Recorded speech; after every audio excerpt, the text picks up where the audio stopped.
Aloha, everyone. It's October of 2020, and I am here with Phyllis Robinson here at the Neutral Zone.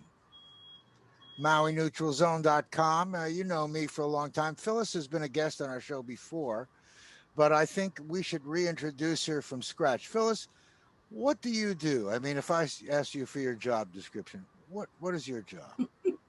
Well, I'm currently unemployed, but prior to that, I was the program director for the Farm Apprentice Mentoring Program, better known as FAM.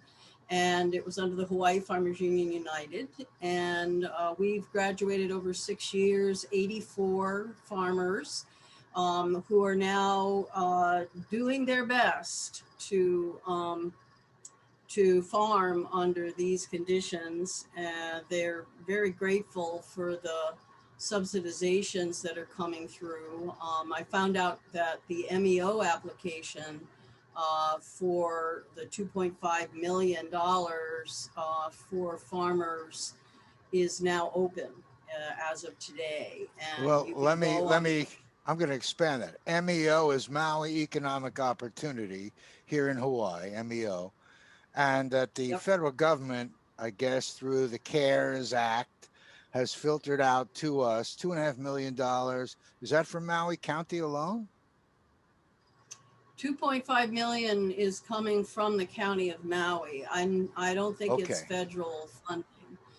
Really? I think that Kiani Rollins Fernandez, our county council member, put that through her office, and it was approved as a line item in the budget. And it's been sitting on Mayor Victorino's desk because he's been, I think, trying to make sure that the county doesn't need that money for other things. And my feeling is that what's more important than supporting our farmers who are growing our local food to supply Maui, especially in the distribution sites that have been happening for people who are down and out because of the layoffs and the closings. And, we need to support our farmers. So I took a look at that application just before we came on air, and there's certain restrictions. So I really recommend anyone who is a farmer go on to the website, and you can do so by going meo.org, M as in Mary, EO.org. And it's the first thing that comes up when you hit that link, and it is the farmer application. So scroll down and make sure you qualify. Don't waste your time finding out that because you haven't filed your Schedule F for 2019 for your farm income that you can't apply. So those are the kinds of restrictions that I'm talking about. You have to have a get tax. You have to show that you filed and paid your get tax for your farm income.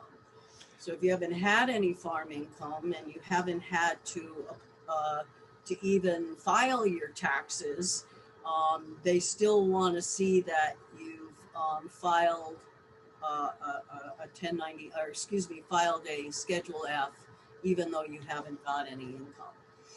Now that's going to be hard, So can you do it now, retroactively file, what do they call it, right? A late filing, but still appropriate. I mean, otherwise. Yeah, if you can gather together all that information and get your tax return in and do your get taxes, then for 2019, then I guess, then you're compliant. The other piece is that no money is going to go from this fund directly to the farmers. It's only going to go to the vendors. So if you want to use this 25 grand to go buy a tractor, the MEO will pay the tractor sales department. They'll pay for your tractor, but you're not going to get the money. So, and if you're looking to get education, then, and you want to take a course at the college in Excel spreadsheets, then to improve your business acumen as a farmer, then you can have them pay Maui College for that class that you want to take. So that's the way it's going to work. The farmers aren't going to get the money directly. So you have to basically have some substance before you can get help. You have to have, you can't just have a dream of being a farmer and doing it, or having gone through a class. You have to put some of your own money in. You've got to be putting your own initiative in for them to buy you the supplies and equipment to That's support your business. Okay. Yeah. I get it. Yeah. So grants, grants like this are helpful, and ongoing support of our farmers is going to be essential, and including this future Department of Agriculture. That's a good question there. That department. Do you think that the Department of Agriculture will make a big difference in things for the farmers immediately? I mean, I always am wondering about that, because that's our election, right? Here we go. We have all these charter amendments. That, to me, when you talked about Kiani, I really had thought that Kiani was involved with that. Was that you and Kelly and Kiani? Or how did that all happened? You're frozen. Sorry. Someone that Can you repeat the question, Jason? Well, I'm trying to understand the Department of Agriculture. Well, you said, when there's a Department of Agriculture, it will, what is it going to do that isn't going to happen now? Well, I think the first thing that can happen is before the department is actually created is to do a baseline study of where are our farmers at right now. And it's a hard sell to get farmers to take the time to fill out surveys. However, it may require a team, maybe partially of volunteers, who are going onto the farms and sitting down and filling out a baseline study to ascertain where are our farmers at on Maui. We don't really know. We have no idea because, aside from a study that was done by a man named Melrose, Jeff Melrose, may he rest in peace, that Jeff did a study of our agricultural needs, our what he called a food self-sufficiency study that was done under the Hawaii Department of Labor and Industrial Relations, and it was it was comprehensive, but I don't think he talked to our small family farmers. I happen to believe that our small family farmers are as important as the bigger farms in feeding our population, and that's what is not clear in his study. And so I agree with Kelly that we do need to establish a baseline, because you can't create a department based on concepts and ideas. It has to be based on what is the real need. What is it that this department can do that the State Department of Agriculture hasn't been able to do? Because the legislature only funds our Department of Agriculture at 0.4% of the overall budget. All right. So if our county council are committed to food self-sufficiency and want to support our farmers, then we need to know what is the level of support that they need. What are the ways that they currently get food out to the population? We never even considered barter, which, if we go back to the Native Hawaiian traditions of the Aha Puaha system, people exchanged, they bartered fish for vegetables, or so that kind of thing is happening all the time here, all the time.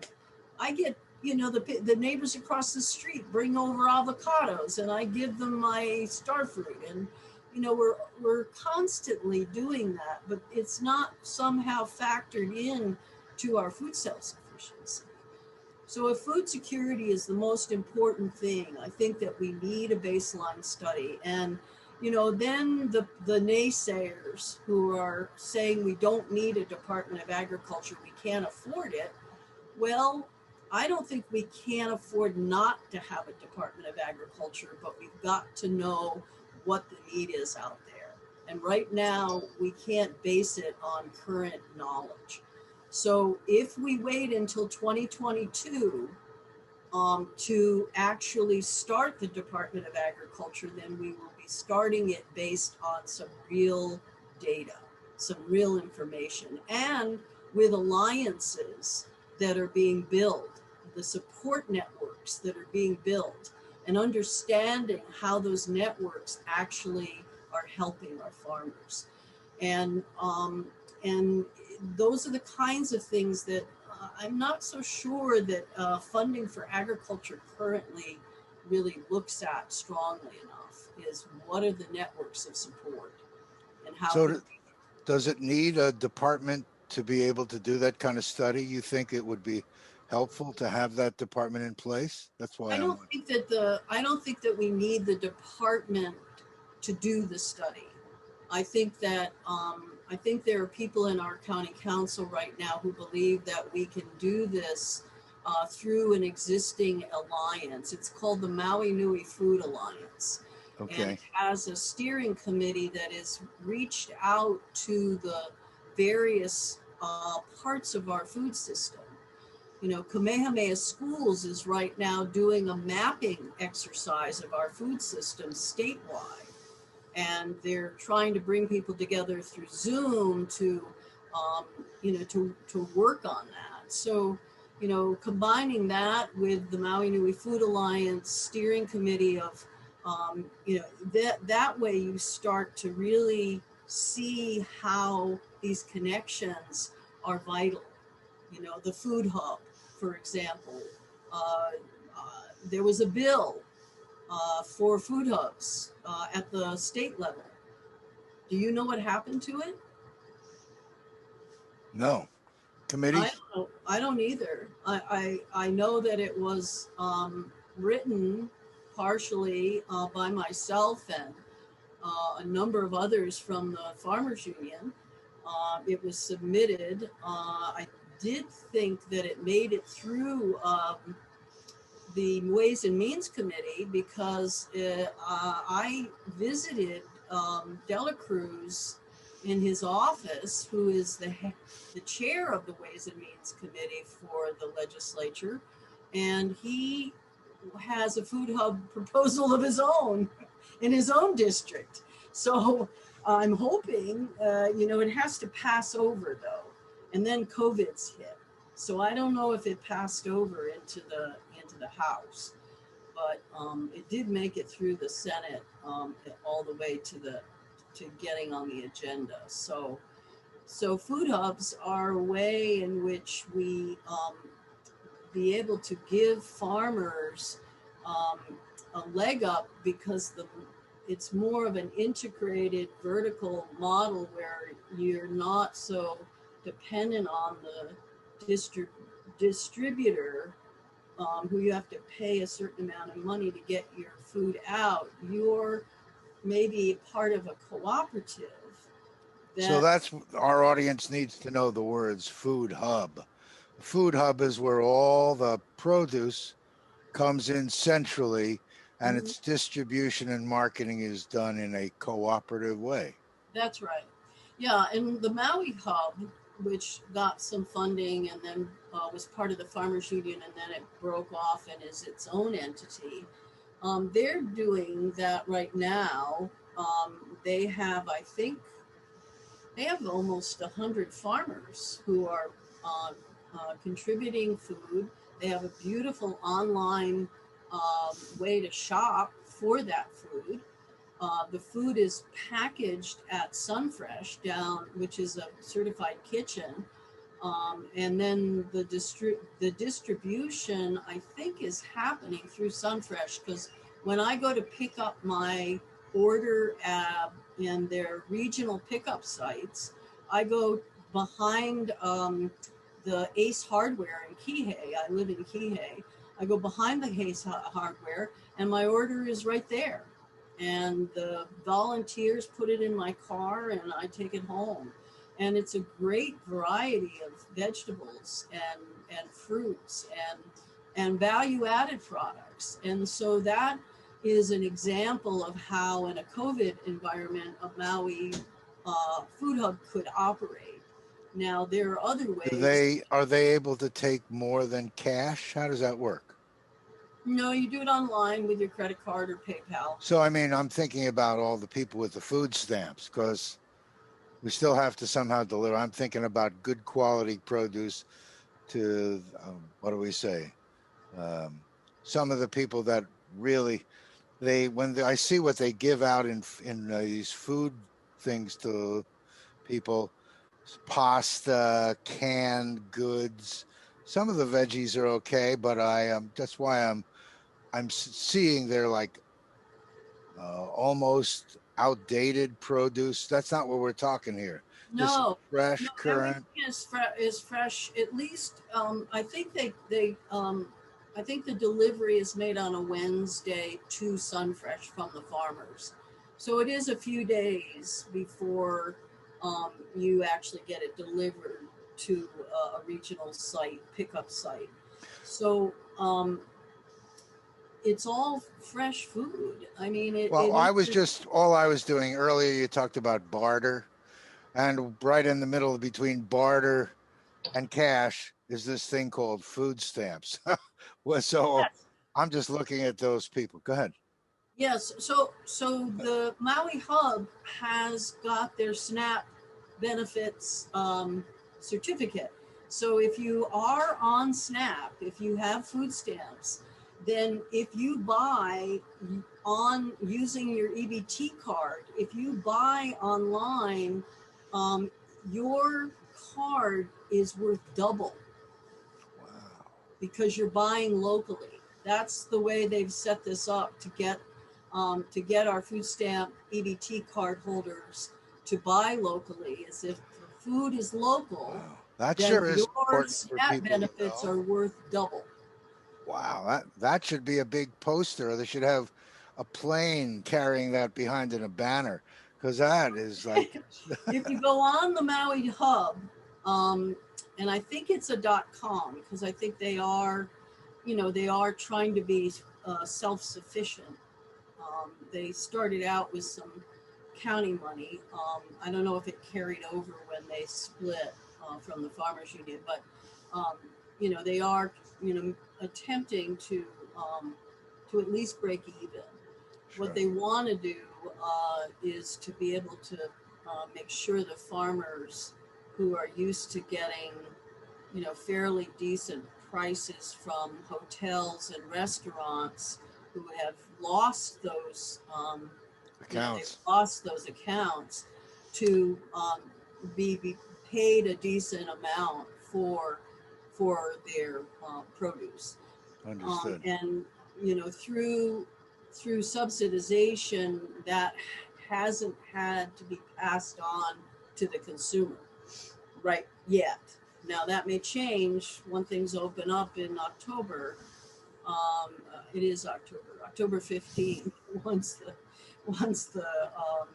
floodgates open and people go back to work and like that, maybe the prices will rise. But right now, the prices are very reasonable for the food.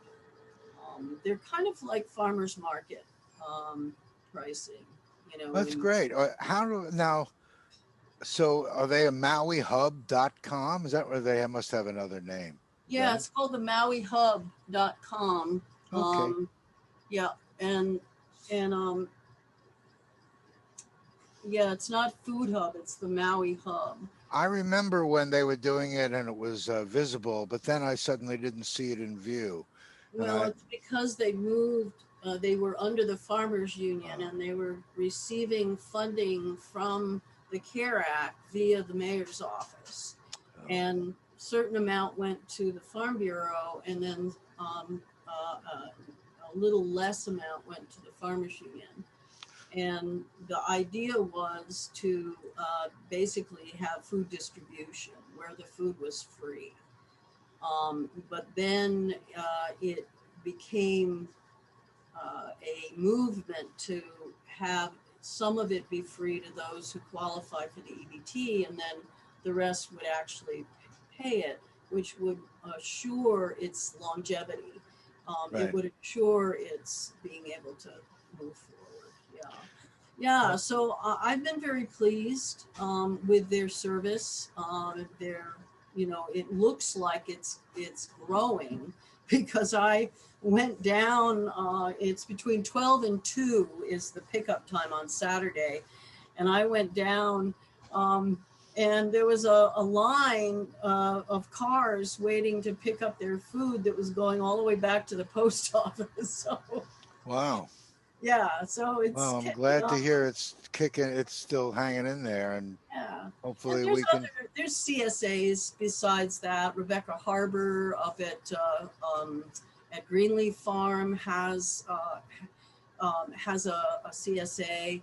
The way the CSAs work though is you've got to come up with a substantial amount of money up front. CSA stands for, Community supported agriculture. okay. CSA, community supported agriculture. It's Well, basically I'm, you're, whatever. when you use these slangs, I'm thinking that by giving them the long names, they can start asking for it, and Yeah. keeping it visible in the words, because it's such a beautiful thing. And I Hmm. think we got to promote this and get the word out, because I'm sure that a lot of people would want something that gives them good quality produce at reasonable prices or competitive prices, and like you say, double with the food stamps. Yeah. That's a great thing. And I know that Food Security Hawaii is another group, right? Jenny Pell Yes. and that whole group. Are you with that also? You're probably I'm with everything. I'm an advisor to their board, and I'm also going to be. There's a couple of grants that are going to be going through Food Security Hawaii, including a grant from the county for their Ohana Gardens, which is a wonderful program that I talked to you about on Rosh Hashanah, Jason, when um, we A all took month ago, right? yeah, we took a swim, and what I was explaining about that is, I just had one of those brain things go. I started thinking about Rosh Hashanah. What was I talking about just now? Oh, Oh, Ohana Gardens. Sorry, Ohana Gardens is going to be a grant from the county that will support you if you want to get some help with your backyard gardens. They'll send advisors to you. We're calling them geographic ambassadors because, uh, sending someone from Kula down to Kihei is not going to be particularly helpful in terms of what grows in Kihei. So we're gathering neighborhood ambassadors to come and advise you. There's going to be some funding for the materials for building maybe a raised bed kind of structure. fantastic. Yep. And then money for some seedlings. We're going to work with some of the nurseries to provide seedlings. The Atherton Foundation just gave the Ohana Gardens some funding to get a delivery truck so that we can be delivering these seedlings to the backyards. Sorry. Wow. No, that's okay. I sent the word out about the MEO grants that I would help people because I'm a grant writer. Maybe I shouldn't have said that. No, it's all right. I mean, That's Yeah, I another said subject we should probably jump into because you are a grant writer. You, like you say, unemployed. You just submitted a grant that I know is also a line item for I don't know how we describe it. Regenitech is how I think of it. How do you think yeah, of it? yeah, it's called Regenitech. Michael Smith, who was featured in the film, was on your show uh, Right. this past March, and he came to visit us on Maui, and he was featured in the feature length documentary um, called The need to grow. Yes, Now the you need. just mentioned it earlier, and in that movie, when you know when he came here, I remember when we were sitting, you and me and Kelly King and just Michael, a couple of us, in the Yep, park, and yep. we really conceived of how do we get this technology, which is, let me just taking algae and growing it and being able to produce fuel that can run an engine that creates biochar and siphons off, I guess we call them phytoceuticals. Is that a condensed way of looking at it? In Taking, the grant, we refer to it as biostimulants. oh, okay. Phytoceuticals, biostimulants, meaning Jurassic Park like things to make things grow. Mm. Exponentially. Yeah, and to clean up unhealthy soil, which and also exponentially faster than the generally they say a couple of years, of cover cropping and laying fallow and mulching, and there's all kinds of ways to build up the microbial life in soil. But the Regenitech approach through the it's called pyrolysis. Through that process, what you actually are doing is creating a biostimulant that, when it's applied to damaged soil, it cleans it up, including herbicides and pesticides, within 2 days. I remember in the Need to Grow movie, I think it was, when Michael was asked about what it does, what it takes nature 400 to 500 years, we can do in a week. So the thought that we can regenerate our soil, and that we, between Need to Grow and Kiss the Ground, another movie that's Yes. been out recently, Yep. because Netflix. I Yeah. know that was very good. Yep. Well, that to be able to realize that it is within our control and our reach to solve our problems with our environment. Yes. And that Yes. and we can be an example right here in Maui and have people coming from all over the world to see what we're doing here and then take this technology home. That's been my dream to be an example. Oh, mine too, Jason. Mine too. I am with you. And This I is the know there are time. many, many people that are with you and with us. The thought that if we cleaned up our soil, that we could contribute to the alleviation of the CO2 um, problem that we have, the excess CO2 in our atmosphere. And all these models that we're talking about here, about food hub, about what we're doing with the soil, they all integrate together.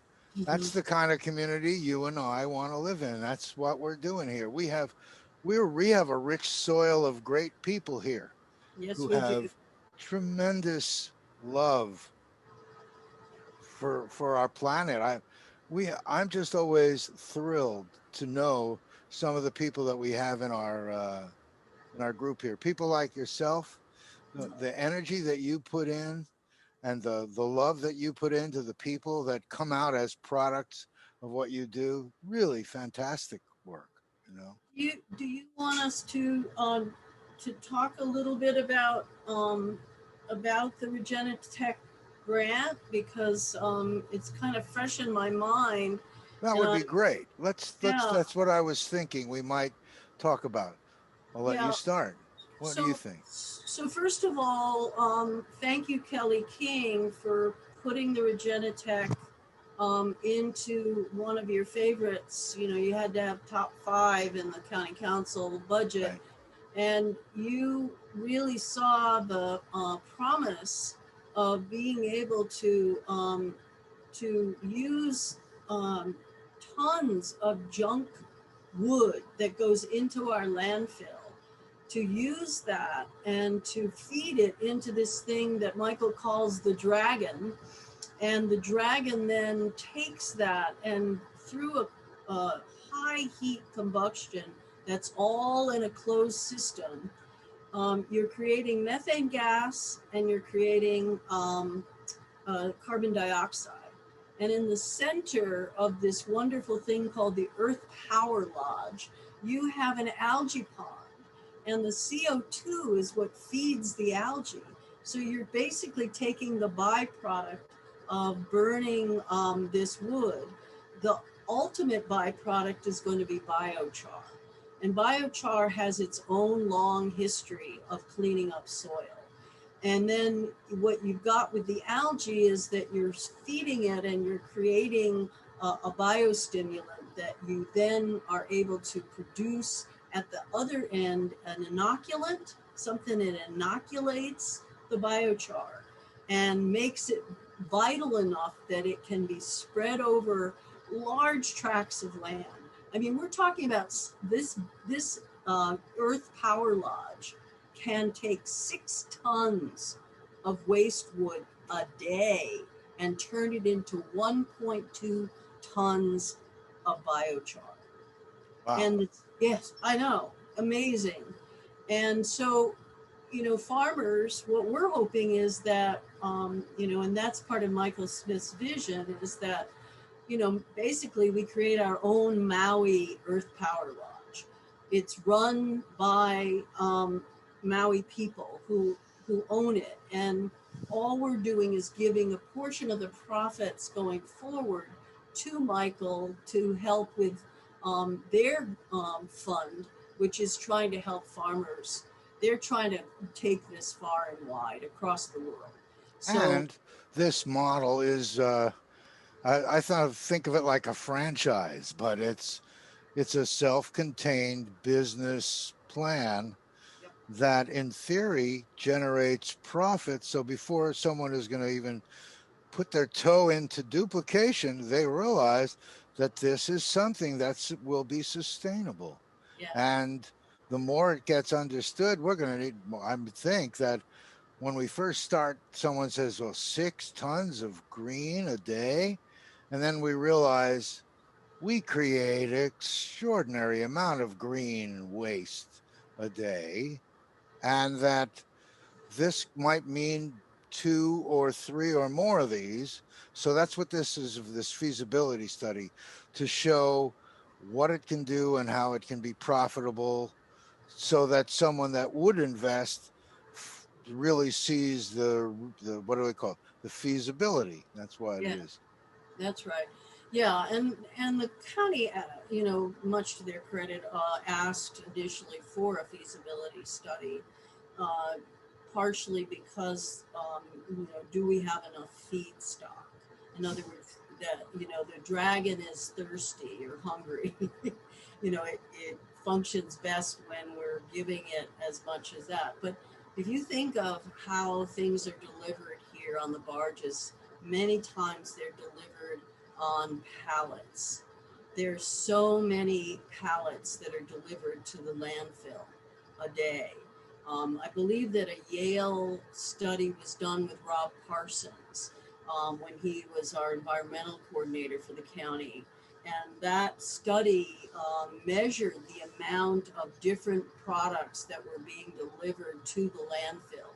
And the amount of waste wood that was going into the landfill was far beyond the 6 tons that we would need to make this this Earth Power Lodge be able to churn out the biochar. So I mean, that alone is a reason to think. The question of whether there's enough to go in, I don't think is a question. I mean, when I think of the green waste, never mind what we want to clean, the invasive species could be a constant a constant job and give us tremendous amount. But just Yeah, in trimmings from everything, it's so everything. much. Oh yeah, there's limbing going on, and to have that go into our landfill. I mean, I know Eco Products Maui um, has had a business at the landfill, and they've also, I believe, have taken the sludge from the waste treatment plant, and they've turned it into a compost, and they sell it here. The only problem is that if you're certified organic, you can't use that compost, and the reason is that it's human waste, and I think there's a fear of pharmaceuticals that want, even though you're putting it through a process to make the compost that involves heat. Heat doesn't necessarily kill all the pharmaceuticals. So, Oh yeah, um, I understand that they found birth control pills, all kinds of things in the eye of a fish. When you think about all the things that go in that can't be, that's one of those things. Pharmaceuticals is the big issue. yeah, But there are things that can be done, but that's another show because I happen to know that hydrogen, and they can use hydrogen for cleaning, and it's the only thing that will actually get. There's this. I guess I'm going off subject here, but there's no, some. You can. There's something called an exclusion zone where particles can be excluded out of water and get rid of the pharmaceuticals. Um, Again, it's things that the world knows that America's a little bit slow on the uptake, but these things are possible. So yeah. we'll And I see. want to go back to the how this Earth Power Lodge would benefit our farmers. Good, Besides the product coming out of it, and through the feasibility study, we should be able to establish the overall costs, how long it will take to recoup what had to go into the construction of it, um, sure. the leasing of the land, or maybe we are given land. There is someone who's willing to give us some property. It doesn't take much property, actually. 5 to No, 10 acres, including the storage of the wood for feeding the dragon. But um, and that'll be part of the feasibility study too, is choosing the right site for it. Um, and there'll be all kinds of criteria and factors of how we decide where it should be. Um, and the landfill is one of those sites. So, but we have to work with some of the existing people that are already recycling stuff before we make a decision, because we don't want to put other people out of business. But the right. point is that what we're envisioning is either shareholders, where Maui farmers can be, or anybody, the public, it's a public offering where everybody can invest into this. And, it's like buying stock, right? The other approach would be to have the recipients, the farmers of the byproduct of it, that they would form a co-op, a cooperative. And so those are also going to be the things we'll be exploring during the feasibility study, is what is the best organizational structure to bring the best benefit to the people of Maui in terms of soil regeneration, farmers getting biostimulants that will increase their productivity, Right. um, all of these wonderful things that can come out of this. So we're excited. I'm excited. I'm very excited. When I first heard of it, I was excited, and now more than ever, um, especially in all these, I want to say, COVID times, the unpredictability of food supply is greater than ever. Yep. It's some absurd number, like 90% of our food supply comes from off island now. It's like, why are we waiting till now to consider a priority? But I'm so thankful for like all that you do. I mean, I think of you as really one of the most important backbones of this. You're right in the center of, you're in the middle of that hub, just so important over the years, the work that you've been doing, and I just really have appreciated it. Well, thank you, Jason. I've appreciated you too for bringing Uh, these things out to the public so that, um, that, as people are driving, they can tune in to your station on the radio, and also they can tune in to Akaku, correct? and also all over the web, because my target, that sounds sort of funny, my target isn't Maui, because Maui is the beneficiary. I think the world needs to see what we are doing here.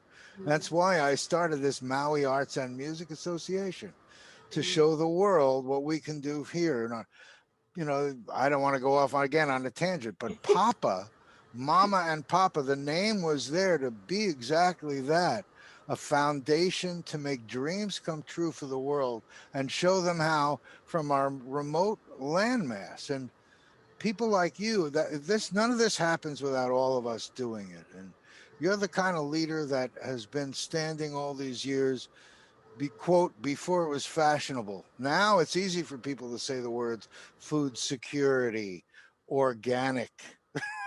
you know, how many of us have been talking about this stuff for so many years, but now it's like, well, yes, we have to concern ourselves about bringing food to the island. We should be creating it here. And I think Duh. we need to pay attention for this election year. Mm-hmm. And the election is how many days away? 30 less. Yes, less. That we have to really pay attention to what candidates are talking about food security, are seeing food security as a major issue for our small, fragile ecosystem here in the middle of the Pacific Ocean. And so, as you go to decide who you're going to vote for, look at their track record. How have they contributed to agriculture here? And this is at our local level of elections, and also looking at the charter amendment proposals that are going to be on the ballot. There's 6 of them. There should be some information coming in the mail. Read it, educate yourself. I personally am going to vote yes for all 6 of them, because they are designed to address this major issue of food security and soil regeneration, and also our leadership, and how our county government is constructed. And we need to get out and vote. I know ballots should be arriving any day now in the mail, Yeah. and so vote early is what I hear.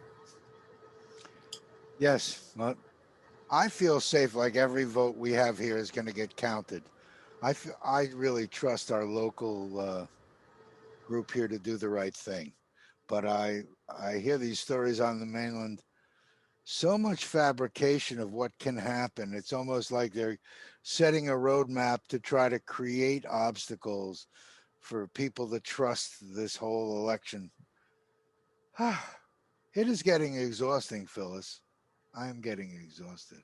Well, let's go have some really healthy food that will help to revitalize us through the afternoon, get the work done that needs to be done, and yeah, eat healthily.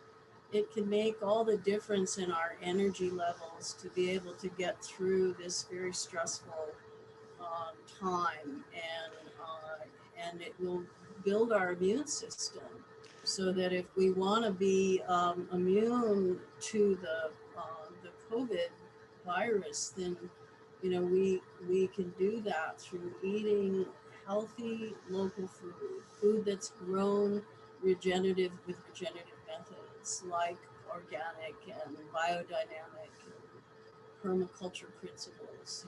We have such wonderful leaders, and I've had the pleasure of meeting many of our farmer mentors who are just churning out this beautiful food. So take advantage of it.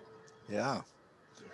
Well, you've been a really good guest today. Gave people a lot to think about, and really have yeah, I think you're the foundation. That you're the reason that things like this continue to move forward with certainty. Well, my blessings to you, Jason, for giving us a voice. Well, I'm just the place to be the voice. I got things to say, but I couldn't do it without all of you and all of us doing it. And that's always been my point, that we have to be people aligned in positive action. And so you're the, what do they say? You're the wind beneath the wings of this whole thing. Thank you. Really, thank you. My pleasure. Well, I Aloha. look forward to doing some more shows as we see this project of Regenitech putting its feet on the ground. We'll do updates and reports and try to show some of the results as we're going along.